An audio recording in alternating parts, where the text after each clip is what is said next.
Many of the listeners are aware, Carl, that you're sort of fascinated by smaller people.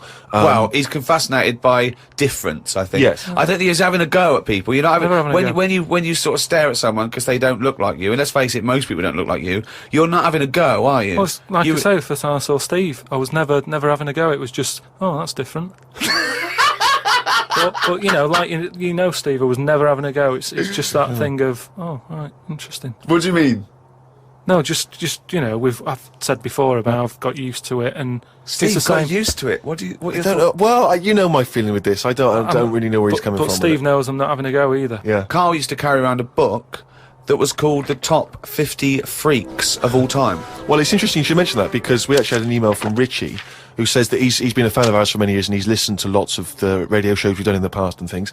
And he says of all the people you've discussed, Carl, in the past, including some of the people from your you know, odd magazines, who would you most like to spend the day with of all those people that you've encountered? Favourite of all. Well, certainly who you would want to spend time with, who you feel would be the most fascinating, the most interesting. You know, I mean, let's just recap on some of the... Pillow Man, the bloke with no arms, no legs that can roll a cigarette with his mouth. Yeah. No, not impressed with him. That's not sufficient. What about the three-legged juggler? So hang on, let's just recap. This was a man with 3 legs? 3 legs, Right. And it said his job, he became a juggler. Okay. Not using the gift that he'd been given. What you suggest? Anything. Running, swimmer. Just, you know. Yeah. But yeah, what are the others? What are the other ones? There was a picture of a gentleman, you were fascinated by him, he used to play the piano. Oh, he's got a tiny head, doesn't he? Yeah, that's that. That's the one who he sort of ages fast. Right. So like every other week he's having a birthday and stuff. And yeah, that was weird. He's not having a birthday every other week. His body's just aged, so as the appearance, his biology is sort of like he's 70, but he's only like 15. They don't have a birthday every week. You idiot. But yeah, I don't know about knocking about with one at a long time though. That's Only for a day? Does it depends what I'm up to. Because if we're going out and about, the Pillow Man would just be a bit of a drag. Whereas if you're going for a walk across, the 3-legged guy, ideal. So yeah. Lots and lots of people emailing just with questions for Carl. Just a couple of quick ones for you, Carl. Wendy says, if Carl had to eat the same dinner every day for the rest of his life, what would he eat? You see, it depends, doesn't it? I mainly eat just so I keep going. I'm not that bothered about, because I don't really taste it anyway. I just shove it down. You're like like a horse? I mean, to be honest, it annoys me the way people worry about food now and how there's so much to choose from. I think it's got out of hand. I'll watch... Any form of choice really worries you, doesn't it? No, you don't like choice. No, choice is good, but not too much. It's like with anything now, if you go into a toffee shop, there's like loads of different...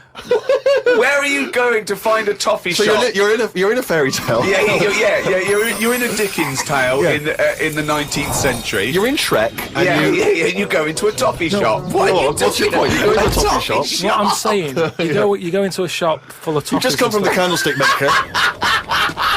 Right? You go in there and there's just too much choice. It's like what, and I can stand there up to like 4 minutes, sort of going up to 4 minutes. So specific. 4 minutes. So he's in a toffee shop in a top hat. Well, he's only got 4 minutes. He's only got 4 minutes because he's got to get down to the pea green boat that he's sailing off in. No, good morrow. Well, forget the toffees. Could I have some of your finest Oxfordshire toffees? So you'd prefer it was just one selection of toffee? That's all they've got? Well, maybe 2. What I'm saying is, right, there's now too much choice. Whenever you get a menu in a restaurant, it's not like you don't just go, oh, right, what is there? Yeah, I'll have that. There's too much. It's like a book, and you look at it all. And then you've got to that point now that people are even taking a risk when they're eating. What do you mean? In Japan or China or something, they're eating that fish that if it's not cooked right, it can kill you. Right? Not worth the risk. And there's so many other fish. Yeah, I agree. Why have mackerel, have a bit of cod or whatever. Yeah, as soon as there's a risk, take it off. Take it off I the agree. menu. I totally agree. Not worth it. We've got a fish that might or might not kill you. Well, is there anything that definitely won't kill you? Yeah, but a chicken won't kill you. I'll play safe then, I'll have that. I love that, I love the chicken. That's what I'm saying. But anyway, we were talking about sayings and that. Right? Stitching time saves 9. Don't. I'm never going to use that. I don't think anyway. Okay. Suzanne. You're never going to understand it fully, are you? Suzanne repairs me stuff anyway. So it doesn't really matter. But what about the one? About the one in greenhouses and that? People who live in glass houses shouldn't throw stones. Well, I'm intrigued to know if he's fully got to grips with this. Just Okay. give us your explanation again of what you'd take that to mean.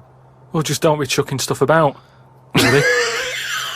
So, well, if that was it, they just say that. No, but that saying's been around a lot longer than we think. That's when people probably did live in basic glass houses and stuff. No, whoa, What they mean now? Who has ever lived in a glass house? So cavemen went from rock to a nice crystal structure, did they? What are you talking about? When did people live in glass houses? What they mean now, when that saying's used now, they mean sort of, plasma tellies, ornaments. No, they don't. They're saying don't chuck stuff about because you'll break it. No, it's not about damaging your own property. They don't mean that you're inside the glass house throwing rocks inside your own glass house. It's a metaphor. Carl, what is an analogy? It's sort of like a little story told quickly. Isn't it? It's a It is, little though, story told quickly. To what end? Well, it depends what the story is. You see, I just prefer sort of, what you say is what you mean. So people who live in a glass house have to answer the door. I don't know what that means. I don't know what that means. I mean, Because you may be a genius, because I don't get that.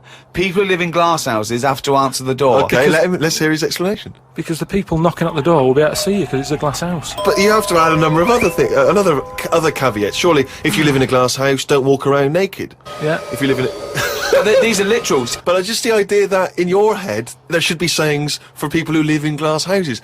Who is it that's living in a glass house? Well, I'm not talking about them. It's just that if everyone else is bringing up about these people who are living in glass houses, let's get to the real problems they've got. He still hasn't got to grips with the idea of the but metaphor or the simile. Well, here's another saying, right, that I learnt recently from a mate, right? There's an elephant in the room. Okay, I haven't heard that one, but explain it to me. It's like how, whenever we go out for something to eat or a drink or something, it's normally after about 5 minutes, the sort of topic gets onto the shape of my head. Yeah. But what I'm saying is, it's interesting how, like, I'm the elephant in the room, right?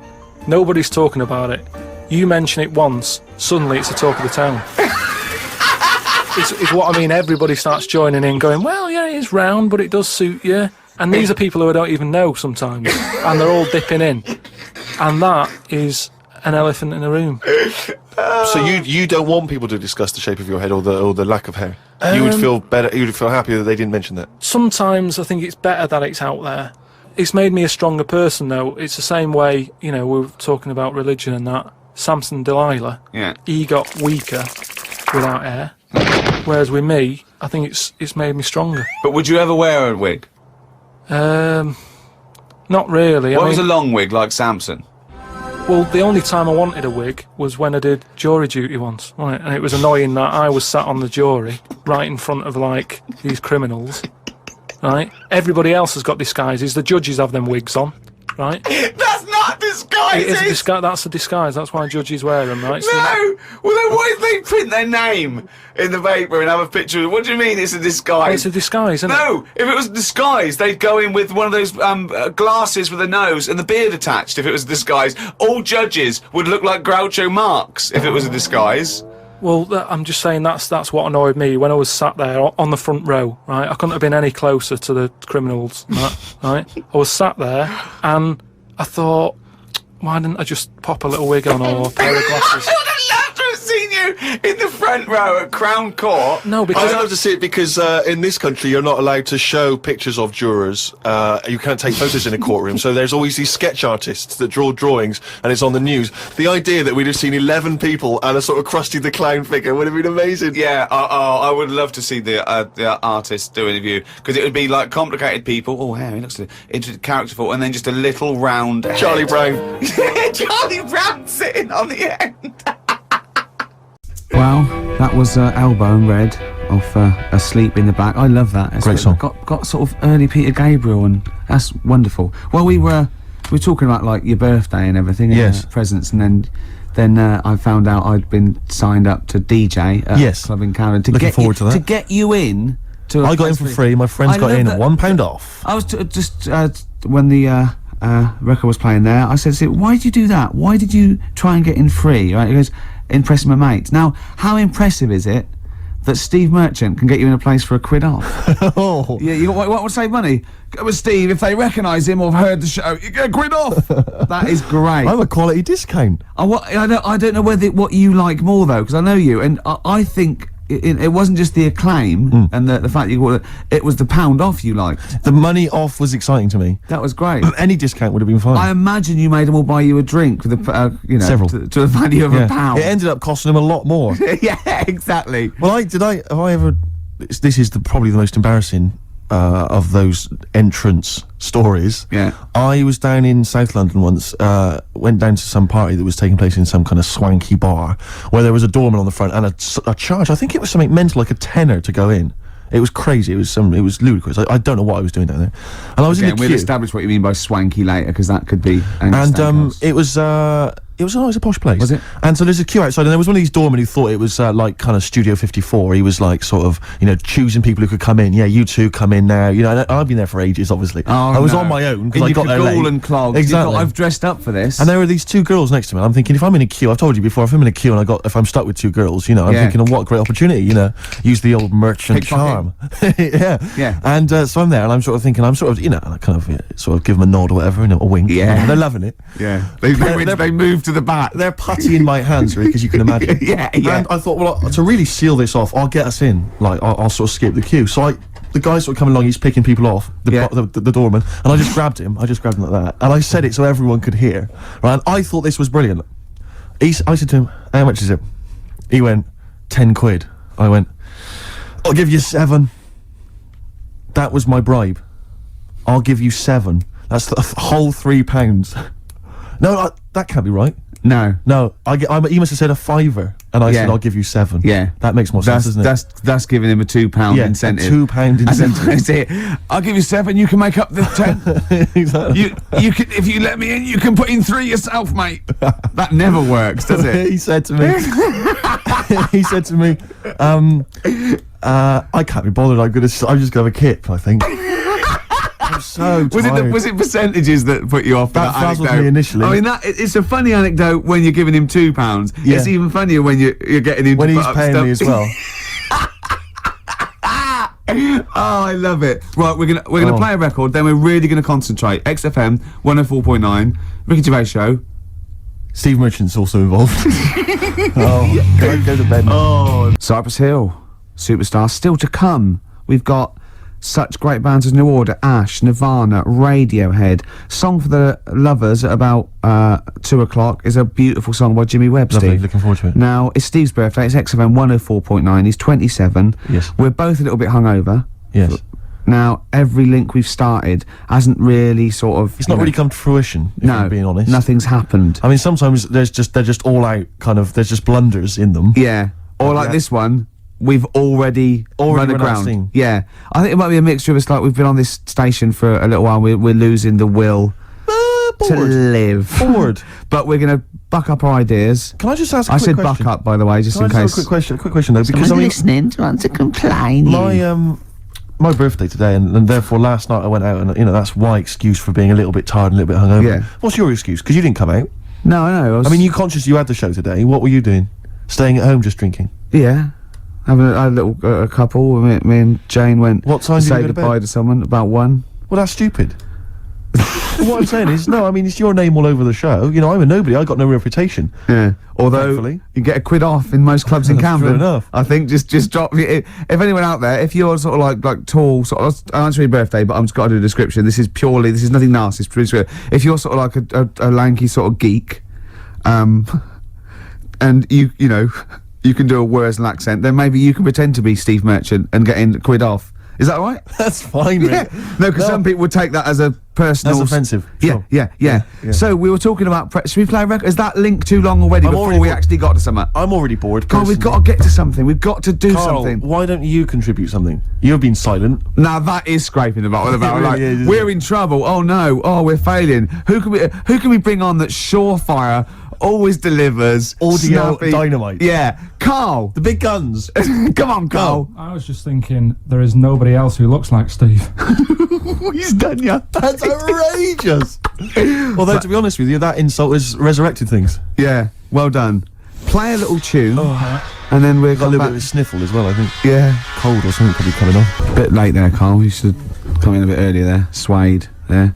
What I like is the complete lack of professionalism on our part. Yeah. It's like we've got a bit of a headache, a little bit Yeah. tired, just, that's it then. You can't fight that. You can't fight that. Well, I mean, the thing is, as you well know, Rick, there are certain DJs on this station, you know, drunkards. There's at least 2 I know of who are smackheads. Yeah. And, yeah. you know, they still manage, they still manage to do a but good even job. even Yeah. the ones that aren't, that try their best, are rubbish. It's true enough. I'm not saying we're still not the best. Yeah. And it's effortless for us, Rick. I as know, you yeah. We're coming up with dynamite stuff here. Yeah, I You know. and we're not even, you know, fighting on all cylinders. XFM 104.9. Ricky Gervais with me, Stephen Merchant, a little Hi. bit hungover. We all are, but he can't really take it. He's loud. Like, wait, there is tickets to give away, Rick. I don't know if we should mention that. What? Who is it for? Joe Strummer Oh yeah. and his band, the Mescaleros, play Brixton Academy, we think, this evening. A little bit more information will probably be... So go along, just in case. If you say you're Steve Merchant, pound off. Well, the doors are at 7 o'clock, and it's £17.50. Unless you've won the competition, Rick, that I'm about to set, and won yourself a pair of tickets. There is someone, right, in America celebrating a birthday today, okay? Yeah. More than one. Same I day as think. me. Yeah. No. No, but there's a Go on. specific one I'm thinking of, Go on. right? His name, Rick, is Dwight Schultz. Okay? Yeah. If you know the answer, obviously don't give it away. Yeah. His name's Dwight Schultz. He's an actor. Yeah. He was particularly big in the 80s. Yeah. And he's also celebrating a birthday today. You're gonna say what's his name? I'm going to say, what character is he best known as? What TV character is he best known as? And you can win yourself some tickets for Joe Strum and the Mescaleros at the Brixton Academy. Dwight Schultz. American actor, TV character of the 80s, very famous. Oh yeah. See, Christian's giving away a trip to Salem, Massachusetts. That's bizarre, actually, because I was in America recently and I went to Salem, Massachusetts, and that's not a prize. Isn't it? Believe me, we were there, we were sort of obliged to go because we were at someone's birthday. It's rubbish. Really? I mean, that's a really poor trip. That's such a boring He probably can't believe his luck. It's probably the biggest thing Christian's ever had to give away. great thing about- and you've just dissed it. The great thing about Salem, Massachusetts is that I don't think we're good for this station. I don't think we're selling this station like we should. well, you know, it's its own fault, you know, it shouldn't have hired us. I blame it, you know. Yeah, and paid us in advance. Yeah. They're lucky we turn up. No, I went to Salem, Massachusetts, and this is the place that's famous from, like, Salem's Lot and the Salem witch hunts, famously. Famous for all things Salem. Salem. Yeah, anything with Salem in the title, But that's what it's famous for. the whole Yeah. place has gone mad over, like, witches and Yeah. anything. Basically, it's like there was the Salem witch hunts in, like, 17 something or other, or Yeah. 16 something or other. So the whole place now is just full of, like, people dressed as witches. Yeah. And then it's like any supernatural stuff. So that I went in and it was amazing. It's quite Like expensive going. Glastonbury tent. It was it's awful. Every single place there, every single shop is kind of horror related. Yeah. And I went to the Boris Karloff World of Terror. Yeah, Right, was it's it- amazing. You went in there, right? I don't know if Boris, the famous horror actor, has actually been involved, but you go in there, you walk in the door, you've got to put these 3D glasses on, right? And it's supposed to be this kind of chilling journey around this kind of like a sort of a crypt, you know. And you put these glasses on, and I couldn't tell. They were so poor, I couldn't tell what was supposed to be a 3D effect and what was actually three-dimensional. Really? In real, so I couldn't tell if, like, the floor was actually sloped or if it was just appeared to be. Yeah. Whether the wall was actually kind of knobbly or whether it was kind of 3D glasses. It was so rubbish. And it literally took about 45 seconds to get through it. And Imagine you just that. came out blinking into the light again. It was So rubbish. so I want to throw us over to Carl. So there's Steve Merchant with funny glasses on in this place horror, and he's walking round. Do you think he scared people, Carl? I've set this question out, haven't I? I've loaded the I question. know the answer you're fishing for. Carl, do you just want to have a dig at me? Because it's coming up to 2 o'clock, and you've not really put a lot of effort in today, slagging me off. do it on purpose. No, he doesn't do it on Go for purpose. it. He's just an honest northerner, and he can't lie. He's like George Washington, but without the wooden teeth. Yeah, Salem. I didn't mean. We've to say- lost it again, haven't we? Rick, You didn't mean to say I didn't Salem. mean to say Salem. This is such bad That was radio. just this the is word that was in really. the tip of my I mean, tongue. genuinely, this is bad radio. Good. All right. So the Pope's dead. Any other big news? There was that thing I told you about last week, the foot-long spider eats chicken. What does this this mean to them? They're going to think that the world's been taken over by them. It's not like this never did it. We're not going back. There's a foot-long spider on the loose. Are these people bright, though? Well, let's have a look. Antarctic scientists. Yeah, they've probably got an O-level or But two. we're looking at penguins all day. Yeah. So how bright have you got to be? What do you mean? Well, what are they doing? Well, I don't know, do I? But they've been chosen. It's probably cost millions of pounds to set them up there. Oh, Carl. I'd say this is like, for scientists, this is like Big Brother. Do you know what I mean? This is like a big dinner. Scientists, they're watching this, finding out what's going to go on. There's little challenges that they give them, little tasks. It's like Celebrity Love Island without the sun and slappers. Go on. I think what else has gone on? Well, while you're thinking, Carl, I should just tell you now, you threw that question out earlier, why are ginger people historically mocked? We've had a couple of responses on the text, 83XFM. Again, as ever with XFM listeners, don't believe what they say, don't trust what they say. But one of them, have we got any respect for anyone in the world? Get back to you. Pete in Tooting, now again, I think this is nonsense. He claims that the reason ginger people are disliked is because Judas was ginger. From the Bible. I don't know where he's come up with this idea. No, I've heard that. But I mean, are there a great many people from, the Middle East who are ginger? Well, that's probably why he stood out. Sure. And he was probably fed up, and he thought, I'll get him back. Yeah. Maybe... Unless he had his hair dyed ginger when he was on the witness protection scheme. What Which did he presumably do? he had to go into, after it all came out in the book. What did he do? What did he do? He stitched him up, didn't he, to the Romans, didn't he, Judas? Didn't he do it for 40 pieces of silver or something? I'm not big on the Bible, but apparently, Incidentally, if you'd like us to, stitch up any kind of messiahs for 40 pieces of silver, just get in touch, 83XFM, we're willing to do that for you as well. That's one explanation. There's another one here which is, again, I don't believe this for a moment. It says here, ginger people get a lot of stick, because in Elizabethan times, people with ginger hair were told that their mother had slept with the devil. And that was why their hair was ginger. So, there's two options. Maybe if you've got some more, you can, any more spurious thoughts, then get in touch. 83XFM. But yeah, I don't know. So, there might be truth to both of those. I mean, the point is that if either of those are true, they were already being picked on, if you know what I mean. Right. That's the point. It's sort of like, maybe that's not the total root of it. Well, the Judas thing might be the root of it. The first big, ginger to, do something, a little bit So if off. he was bald, then all bald people would be like, Yeah. get a hard time on that. Yeah. Well, we do mock you behind your back anyway, Carl. That's going on, don't worry. So, play a record and think of something that's happened to tell these poor scientists what's going on in the world. All you've come up with so far is the Pope's dead and there's a big spider. What is that? That eats chicken. The Pogues, rainy night in Soho. I hope there isn't a rainy night in Soho tonight, Rick. You're one of those who agrees with me. So we just had an email here from a guy called James Lee. He says, hi, just writing a bit of info on the scientists in Antarctica. I'm a scientist who's just come back from one of the Antarctic bases called Halley, or Haley. There are 15 people staying there over the Antarctic winter. The scientists are looking mainly at the atmosphere, things like the ozone hole, and meteorology. I think there are 6 scientists staying over the winter, as well as a doctor, electrician, mechanic, and a carpenter, and so on. And so he's saying, they do listen, they have the internet, so they maybe could listen to the show on the internet. And if you get the chance, say hi to Francis, and the rest of the winter is for me. Sure, no problem, yeah, thanks, James. But yeah, there they are, that's what they're doing, that's what they're up to. But why are they asking you for a message, though, when... I mean, have these people got families and that, or are they convicts, or... No! What do you mean? Of course they probably do get messages from their family. Well, why are you doing one for one? Is that...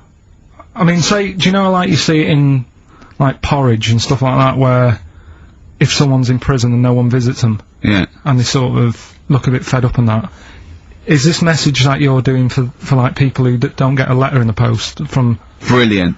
So they put this on the shelf until someone doesn't get one. All right, Hargreaves? Yes, sir, I didn't get a message today, sir. Yeah, I've got a message, Hargreaves. Oh, what, sir? Hargreaves, you have got a message.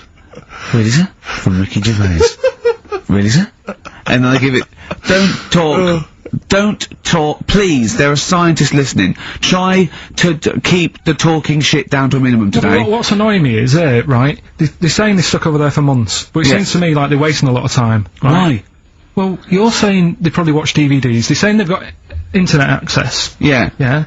They're Well, I'm listening to- wrong. Listening to messages, Yeah. get the job done and go home. Well, Within that's a week. well, then we don't have to tell them anything then, because they listen to the internet. If they've got the internet, then, yeah, it's a waste of time. Good point, play records. Well, hang on, before that, here's a good point. You've had long time to research what's been going on in the world. We've just had an email here from Nicholas who says, why haven't you told them about the recent Pig Olympics that just went on in China? You've missed that one, Carl, once again. Who won? First of the game to die, Morrissey, XFM 104.9. And Ricky Gervais with me, Steve Merchant and Karl Pilkington. Well, Karl, you failed miserably. The scientist stuck away. Right, one more chance. What's happened in the last couple of weeks? Just one more chance to... What have you seen in the last couple of weeks? Well, like I say, I don't really watch the news and that, so Right. I can't tell them about that. But in a way, I think they're better off not knowing. I think that's the only good thing about being out there, isn't it? Not knowing about the bad stuff going on. Yeah. So I can't help them there. They don't need to look at the weather, do they? No, don't you know? No. But tell you about the Pope and that. Yeah, pretty extensive. What about the EU constitution and the no votes? What do you make of that? What are your views? What's the problem there? Oh, this isn't No, but it's better this isn't not knowing. broadcasting It's though, better is not it? This is knowing. nothing. Come up with something. Well, the fat baby then, the fat baby that they found, that was on the telly. Right. What was that? It's just a little fat baby. That, Oh, for I don't know what, it's just a little fat kid and that. what? Tell what? It was on the telly, it was on the telly and But that. what was on the telly? You just said fat baby, fat baby, fat baby, fat baby on telly, fat baby on telly. Do you meant to be telling them what's happened in the world? Tell me about the fat baby on telly. It's just they've found some, there's this illness called Momo, right? And, they've just got this woman had a kid. It's really sad, it was on Channel 4 and that, right? And, kid's born. You sure it wasn't Jimmy Carr? Kid's born and that, right? Momo? It's called Momo, Isn't that yeah. that Black Music Award? No, right, little fat baby and that, and there's only 3 of them in the world. These little fat babies. Right. And So one of them, they're in danger. How fat? Are you not telling what do you mean? How fat are they? 6 stone it was only 2. And there's 3 of them in the world, and there was this one, and there was one in Brazil. Are they like No. endangered? Is that the problem? Because there's only 3 of them in the world. I Are don't we know. worried? Is it like a conservation campaign? Hunted for their flesh. No, it's sad. If you, I know, it's easy to You should joke laugh, and that, but but if you you've can make seen an it, you'd interesting go, oh, handbag it's a bit sad and that. Well, I haven't seen it, and I know nothing about it. Well, I've told you, there's 3 of them in the world. Okay, what else was on telly?